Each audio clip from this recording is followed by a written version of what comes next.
रास्ता चलने वाले को रास्ता तमाम है। और महफिल में बैठे भाइयों को मेरा नमस्कार है। प्रेम से आइए भाइयों, प्रेम से आइए भाइयों, आपस में रखो मेल और प्रेम से बैठकर देखिए अपनी राम नरेश जी का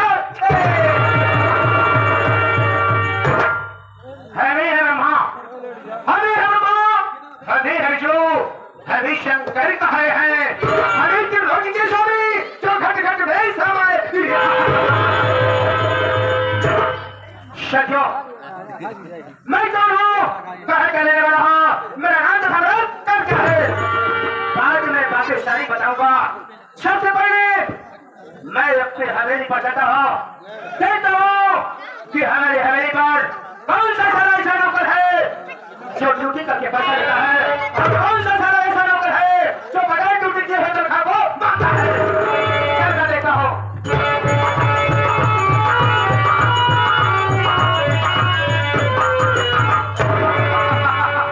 वाह हरे वाह, सारे हमारे महल में दो नौकर, लेकिन आज क्या देखा हूँ कि इस समय ड्यूटी पर कोई भी तैनात नहीं है। खैर कोई बात नहीं है, थोड़ी देर बैठकर इंतजार करता हूँ, मैं नहीं तो मुलाकात करता हूँ, उसके बाद ही हरामजादों से बात करता हूँ। आओ बेटा आओ।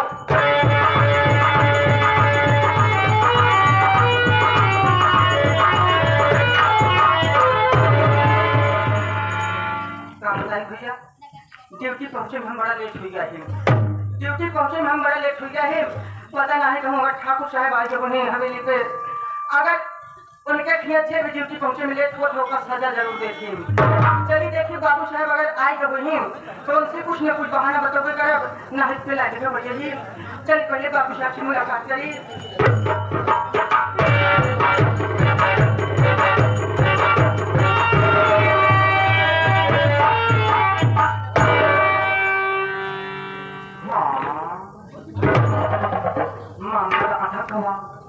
बाबू साहब आज पहले से अच्छा है भाई, अब कहा करी कुछ समझ में नहीं आवत है। पहले बाबू साहब से जयरमी करी वो बड़े बात जवन वो देखा जाएगा।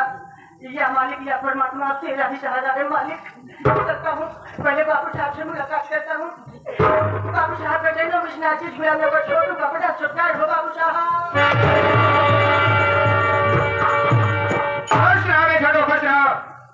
छठवा बाबू साहब आज तुझसे मैं कुछ पूछना चाहता हूँ। मैं क्या पूछना चाहता है? सबसे पहले ये बता बेटा, जिस स्थान पर खड़ा है ये स्थान कौन सा है, यहाँ का तू कौन है और यहाँ का मैं कौन हूँ? बाबू साहब जिस स्थान पर मैं खड़ा हूँ ये आपकी हवेली है और ये हवेली आपकी है और आप यहाँ के जमींदार, मैं आपका नौकर।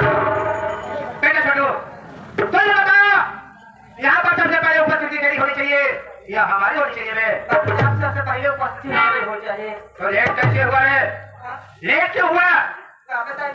बहुत बड़ी घटना घट गई। क्या हुआ? लेट आने के कारण बहुत बड़ी मजबूरी है बाबू साहब। कोई मजबूरी फंस गई? कौन सी मजबूरी फंसी है? अगर झूठ बोलने की कोशिश किया ना तो मेरे गुस्से को जानता है। जवान बताओ बाप साहब, साफ बताओ अगर कोनो गलती का सुरपात जवान से लगे हम मंजूर है बाबू साहब। बता दे बाबू साहब सबसे पहले आप हमका कहो जल्दी देते नहीं। क्या है? बाबू साहब छुट्टी का नाम पहले। बाबू साहब छुट्टी आप हमका जल्दी ना देते और जब दे दो बहन बाबू साहब के सिर्फ 2 दिन बजे दे रहे हैं। ये बात तो सही है। क्या छोटू बेटा जब विश्वकर्मा पूजा है घरे मना लो बड़े बात चला आया। बाबू साहब जब आप विश्वकर्मा पूजा हमका छुट्टी देना 2 दिन बजे, फिर क्या हुआ? बाबू साहब हम घरे गए। बाबू साहब जब घरे गए तो विश्वकर्मा पूजा मनाए, मनोकर मान बाबू साहब बड़े बात काम धंधा करे, साथ खटिया लगाए, खाए पिए आराम करे लगे सोइए बाबू साहब। बाबू साहब जब नहीं जाएंगे सुबह उठे हम देखा था घड़ी 9 हो जाता है। सारा जब घड़ी देखता है तो घड़ी में 9 बज रहे थे। कौन है ये समय कहाँ का है? बाबू साहब जब घड़ियों बकरीद 9 पौने में उसे 9:15 कहा जाता है। 9:15 बजे रहन बाबू साहब। बाबू साहब तुरंत साइकिल उठाए हम कहे जल्दी से हमका हवेली पहुंचता है। जैसे हम साइकिल उठाए चल गए हम आए मेरे लोग पछुआ से आए कहा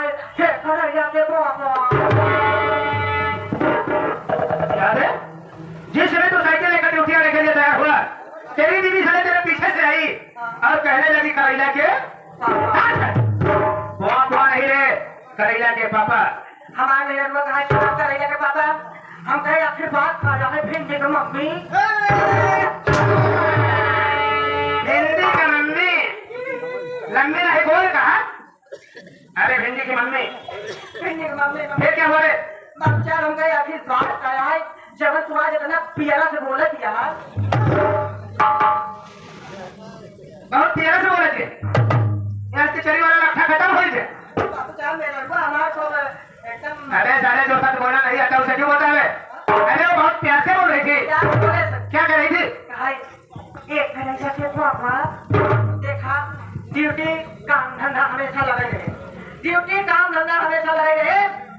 आपन एक खिनी खेत भर्ती पड़ा है, जा चला जा ओका जोत यावा बनाए देते हैं। ए बरे देखा तो दुनिया पे ऊख लागत यह है बाबू साहब, दुनिया पे ऊख लागत यह है। आवे वाले समय पे दीपावली नजदीक आवे वाली है, ढिठवा पीटे खातिर ऊख घरे में रहना चाहिए। अरे ये बात तो तेरी औरत ने ठीक कहा। हम कहे सही बात है, हम कहे सही बात है। ढिठवा पीटे करे ऊख रहना चाहिए और घरे में लड़के रोवा की अगर दूसरे करेला ऊख चुहा दी तो लड़के ऊखी वाले रोवा की। हमारे मेहरारू कहा जा चला जा पहले खेत बना के चला ना, तुरंत बाबू साहब हमका लेट होता है, हमका जैसे आधा घंटा लेट हो जाए वैसे 1 घंटा और लेट हो जाए। बाबू साहब ने कुछ न कुछ बता दे भाई, जाते मन बाबू साहब बता दे। अगले बार बाबू साहब तुरंत साइकिल घर रखे, अगले बार बरधा उठा कान्हे रखे, हर लेके खेलावा चल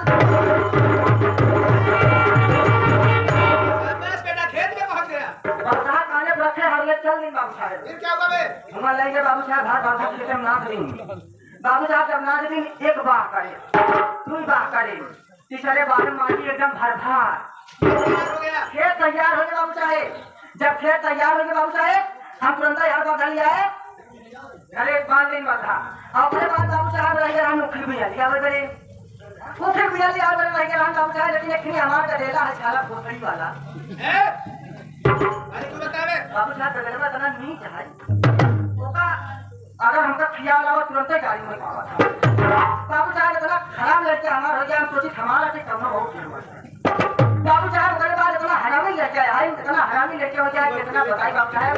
बाबू साहब ऐसे खाए पी ले अगले बात चौराहा पे चौराहा कुत्तों की तरह से लुका रहा था, साथ चश्मा लगाए था, ऐसे जूता पहन ले, बेल्ट लगाए ले, एकदम बाबू साहब कुर्सी लगा के राजा बाबू साहब ऐसे चौराहा पर खड़ा था। बाबू साहब हम चला जाओ तो लड़का खेला, जब नहा का दोनों चौराहा देखा था इतना कुर्सी लगा बैठा हुआ चश्मा लगा के देखता है बाबू साहब हमारा पारा खड़ा एकदम वो खड़ा देखता है बाल हम कहे बेटा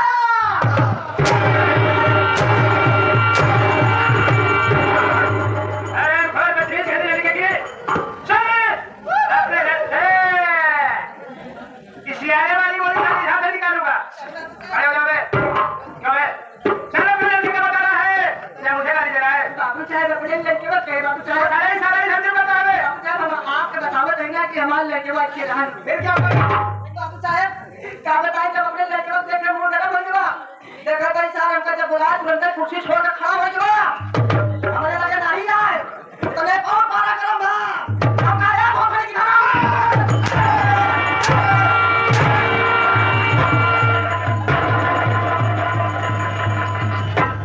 सारे बड़ा बहुत खरमात हुआ रे।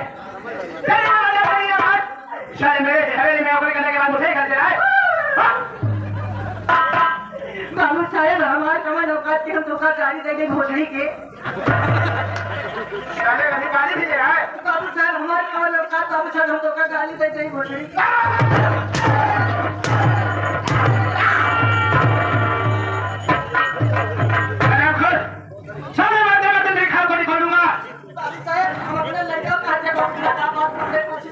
फिर क्या बोले? नहीं लगा था यात्रा खाना फ्यूज हुई है। क्या बताइए बाबू साहब, जब उन्होंने लड़के को गैया बोला हमारे लड़के वाला गोड़ पकड़ के लगा हुआ। फिर क्या हुआ? जब गोड़ पकड़ के लगा गया हम कहे जा चला जा मुन्ना कमा खिया, हम कहे जा चला जा मुन्ना कमा खिया, मुन्ना कमा खिया चला जा, उनके खेत 200 ग्राम उखी बिया करे थे लेके चला आया।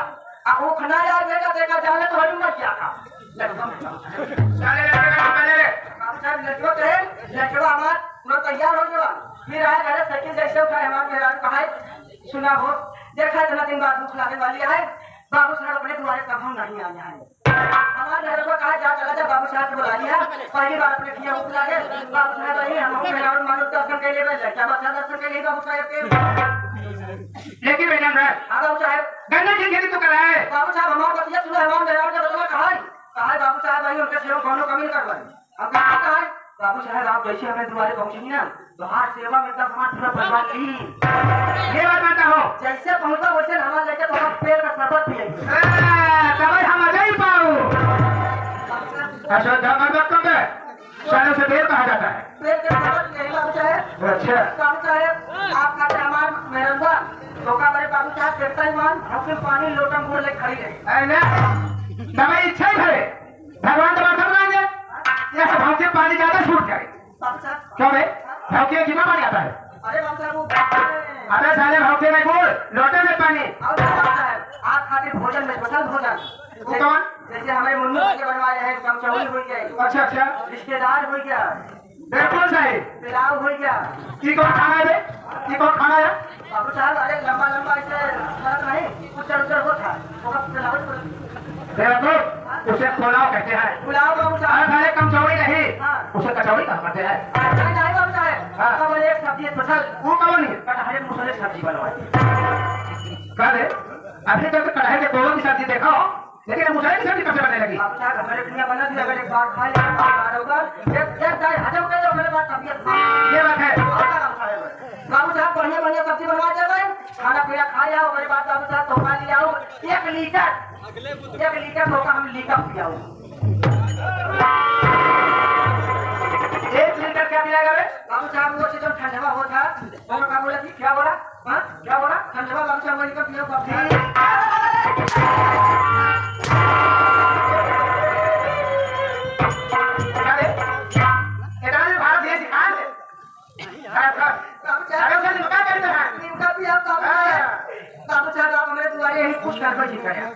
हमारे द्वारे आया, कुर्सी लगाओ, बैठ जाए आराम से, आप बार नहीं कहो ये बात तो सही है। तो देखिए मैं सोच रहा हूँ चलाना आया, कुछ करे दिन दोबारे आया, खटिया बिछा दे, बैठ जाए, बैठ जाओ।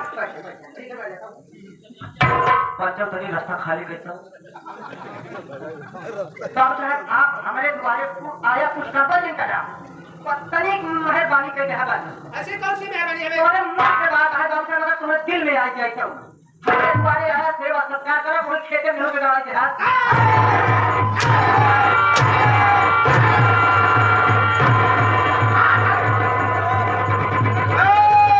अरे साले 440 वोल्ट का करंट है, करंट लगेगा साले को वहीं पे टाइट फाटी तो चल यार चल यार कितना साल चढ़ाए बढ़ाए देख लो मुन्नू, कितना चढ़ाए बढ़ाए कि बाबू साहब आप पर बनवा रहे हमारे द्वारे पे ही मेहरारू लड़के पर सेवा करी तो हमारे बस कौन काम दबा रहे द्वारे का शोभा बढ़ूंगा, लेकिन हमारे दिल कहे इच्छा कहे मेहरबानी होए काम नहीं हुए का देते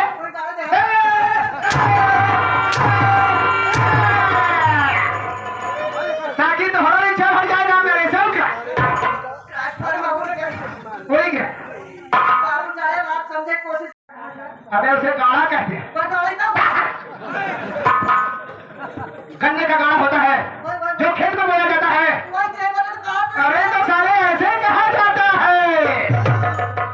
देख बे कोई बात नहीं, तो वफादार नौकर है, मैं मानता हूँ कि बोलने में कहीं कहीं त्रुटियां हो जाती है तेरे से, इसलिए तेरी गलती को माफ करता हूँ। और बेटा मौका मिला तो तेरे गन्ने की खेती कराने के लिए मैं अपने शुभ हाथों से पहला गाना तेरे खेतों में जरूर रखूंगा, लेकिन तू मुझे जानता है मैं तुझे जानता हूँ। आई हुई है जनता जनार्दन ये नहीं जानती कि मैं कौन हूँ, कहीं का रहने वाला हूँ। सबसे पहले बेटा मेरा परिचय बता। बाबू साहब मैं ज्यादा तो कुछ नहीं कहूँगा, आज तक जब से आपके यहाँ काम कर रहा हूँ, आप हमारे जमींदार हैं, आप हमारे करता रहता है, आप ही की देर से हमारे घर में चूल्हा जलता है। बाबू साहब मेरी कोई बड़ी हैसियत नहीं कि मैं सब सामने आपका नाम और पता बताऊँ, कृपया आप अपने मुख से खुद बता देंगे तो बहुत अच्छी बात होगी। बाबू साहब अच्छी बात है बेटा, मैं जो एक नौकर का कर्तव्य होता है आज को याद करके दिखा दिया। हकीकत में नौकर और मालिक का संबंध बाप और बेटे का होता है। जिस तरह से बाप बेटी को प्यार और दुलार करता है, ठीक उसी तरह से उसी तरीके से एक मालिक अपने नौकरों के साथ बर्ताव करना चाहिए और नौकरों का कर्तव्य है कि अपने मालिक को पिता के समान मानना चाहिए। तो साथियों, आइए आप लोगों को मैं अपनी संगीत की दुनिया में ले चल रहा हूँ। मैं कौन हूँ, कहाँ का रहने वाला हूँ, मेरा नाम तथा मेरा काम क्या है। साथियों, ये आपका जिला इलाहाबाद और प्रयागराज नहीं है, ये आपका जिला इलाहाबाद और प्रयागराज नहीं है, बल्कि हमारा जिला पालमपुर है, पालमपुर। और इसी पालमपुर शहर के बगल में, इसी पालमपुर शहर के बगल में एक छोटा सा गांव, जिस गांव का नाम बादलपुर है, बादलपुर। इसी बादलपुर का रहने वाला, इसी बादलपुर का रहने वाला मेरा नाम ठाकुर तिलक सिंह है, ठाकुर तिलक सिंह है, ठाकुर तिलक सिंह है। ये आगे हमारे प्रेमादरणी माननीय श्री साहब हमारे मुन्नू भैया जिनके सोचने से यह कार्यक्रम होगा। चाचा जी के जन्म में पहले पड़ा हो, शादी का आशीर्वाद की कामना करता हूँ। धन्यवाद। साथियों, मैं इसी बादलपुर का रहने वाला हूँ और आप मेरा परिचय लीजिए। साथियों, मैं इतना भयानक मंजर देख चुका हूँ कि जिस समय मैं अपने गर्भ से, जिस समय मैं अपने मां के गर्भ से इस धरती पर जन्म लिया, मुझे धरती पर जन्म लेते ही मेरी मां इस दुनिया को छोड़कर उस दुनिया में चली गई। जिस समय मैं पैदा हुआ, मेरी मां इस दुनिया को छोड़कर उस दुनिया में चली गई। हमारे पिताजी इस इलाके के एक मालिक जमींदार हुआ करते थे, उनकी चारों तरफ इज्जत हुआ करती थी। जिस समय मैं पैदा हुआ, मां के मरने के बाद कुछ अफसोस पिताजी को हुआ, लेकिन बाद में उन्होंने अपने हक को सत्तावना दिया कि कोई बात नहीं है, हमारे राज्य को चलाने वाला हमारा एक वंश आ गया है। मेरे जन्म से बहुत खुश हुए, लेकिन साथियों, धीरे धीरे जब मैं जानने लायक हो गया ना, तो हमारी कसम, जिस समय हमारे पिताजी ने हमारा एडमिशन कॉलेज में करवा दिया ना, मैं कॉलेज को जाने लगा, लेकिन वहां जाने के बाद पढ़ाई में दिमाग नहीं लगता था। कभी किसी लड़के की कलम को छुआता था, कभी किसी की किताब को छुआता था, कभी किसी को मार देता था। इतना ही नहीं, अगर मास्टर जरा भी डांटते थे ना, तो कसम पर माता की वही सामने से एक पत्थर को उठाता था और मास्टर की खोपड़िया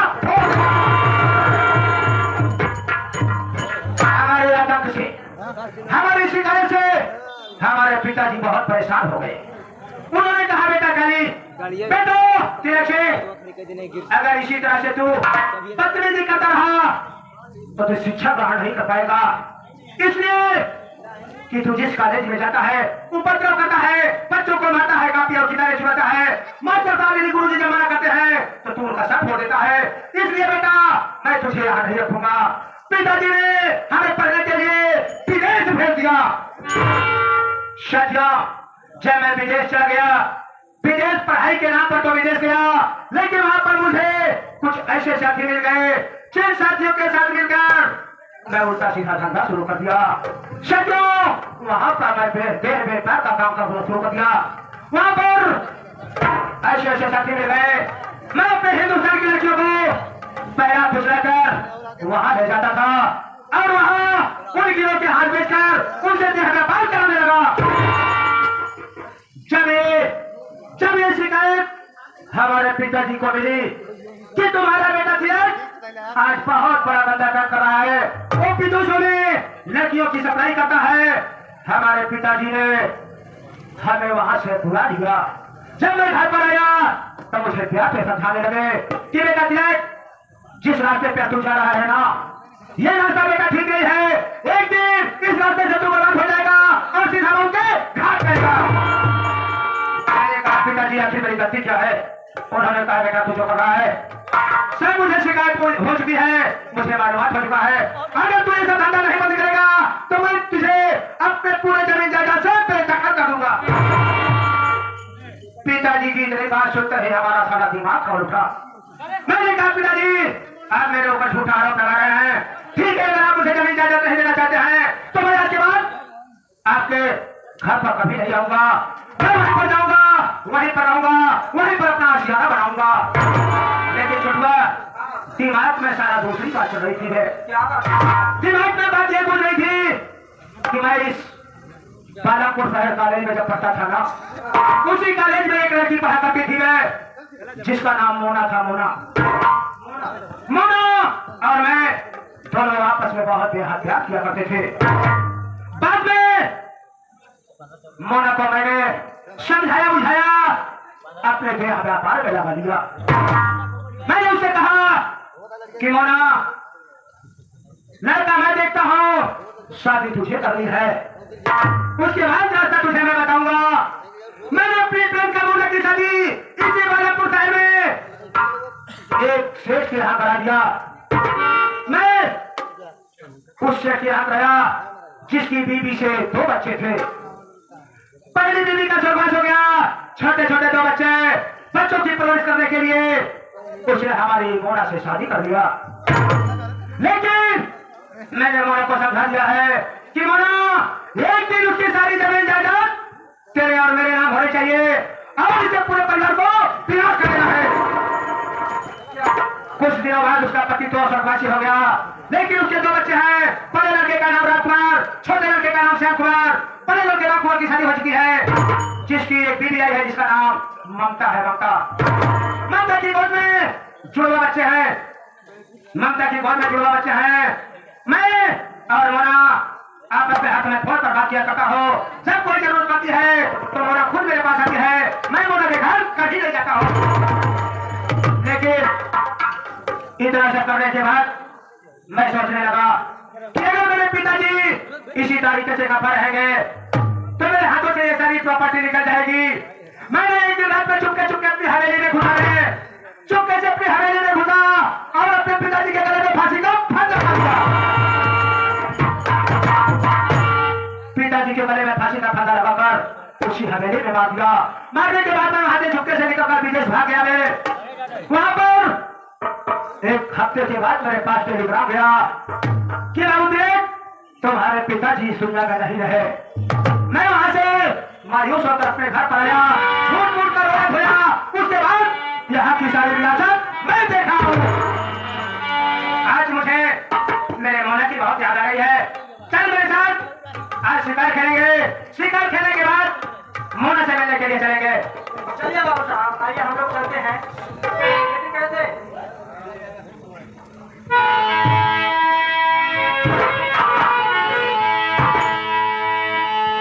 अभी मजा नहीं आता, हो गया अभी मजा नहीं आता, दूर रह के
सबसे पहले मुन्ना भाई, दूर दराज से आए हुए समक्ष नौटंकी कला के प्रेमियों, पिता तुम बुजुर्ग, हमारी माताएं बहनें, छोटे छोटे बच्चों, आप सभी को हमारे राम नरेश मास्टर की पूरी पार्टी की तरफ से स्वागत, वंदन, अभिनंदन। सबसे पहले मैं बता देना चाहता हूँ कि मैं कौन हूँ, कहाँ से रहने वाला हूँ, हमारे परिवार में कितने लोग हैं। साथियों, मैं बालापुर शहर के स्टील फैक्ट्री का मालिक, मेरा नाम राम कुमार है। घर में मुझसे छोटा एक भाई है जिसका नाम श्याम कुमार है। घर में मेरी सौतेली माँ है जिनका नाम मोना देवी है। मेरी शादी ज्ञानपुर में हुई है रघुवीर की बहन जिसका नाम ममता है। साथियों, इतने लोगों का हमारा परिवार है। बड़ी खुशी की बात तो ये है कि मेरी धर्म पत्नी ममता के गोद में जुड़वा 2 बच्चे हैं। रात में मैं यही सोचता हूँ कि ये खुशियाँ इतनी बड़ी है और कहीं परमात्मा ये खुशियाँ मेरी मुझसे छीन न ले। घर में नौकर है लेकिन नौकर को कोई पता नहीं है, आ जाने कहाँ चले जाते हैं। आ जाने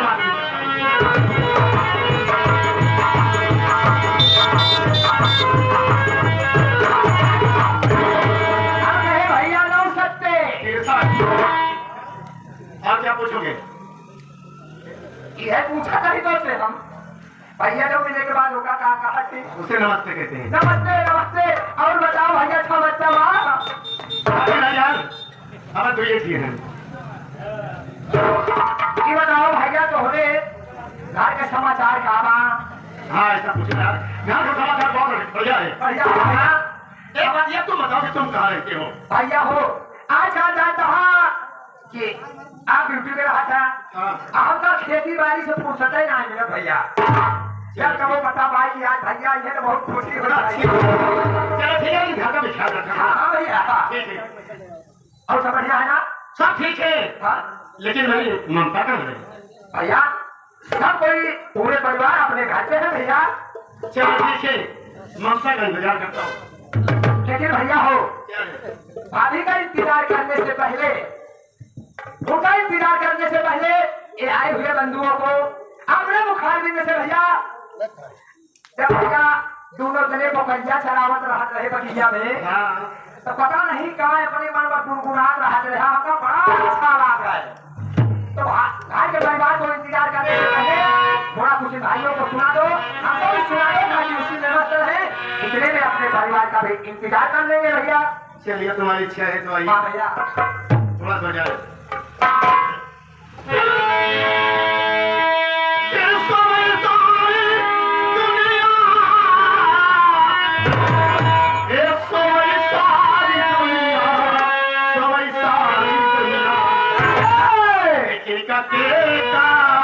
जगाई हो सोई सारी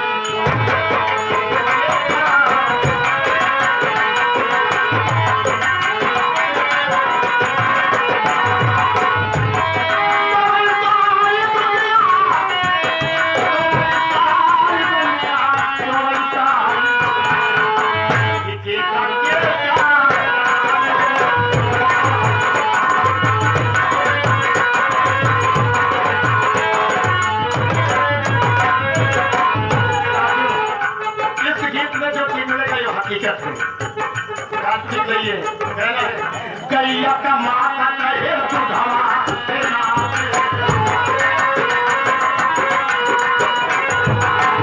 गैया का माता कहे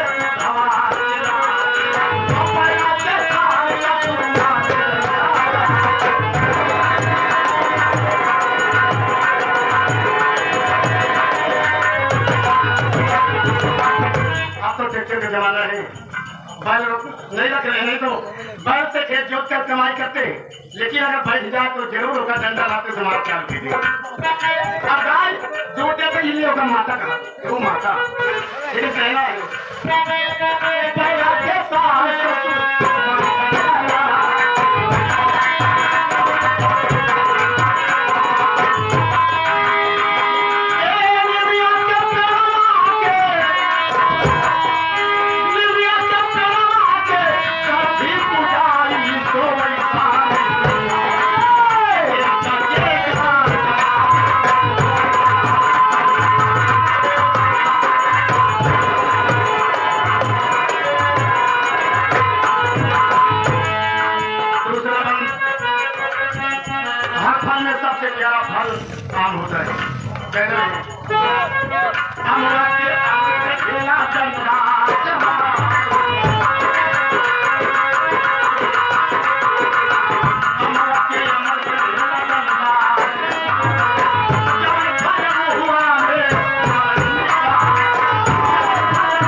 मिली कि अपने मन से खुश नहीं आते हैं अपने क्या दे रखे थोड़ी मुहासी को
खराब नहीं होती लेकिन चार चीजें जो सतवा लगा रहा थी वो प्रधान के खराब कर दी थी कहना है कैसे चार जने मिल के कराई चार जने मिल के कराई देखा चुराई सोई सारी दुनिया की देखा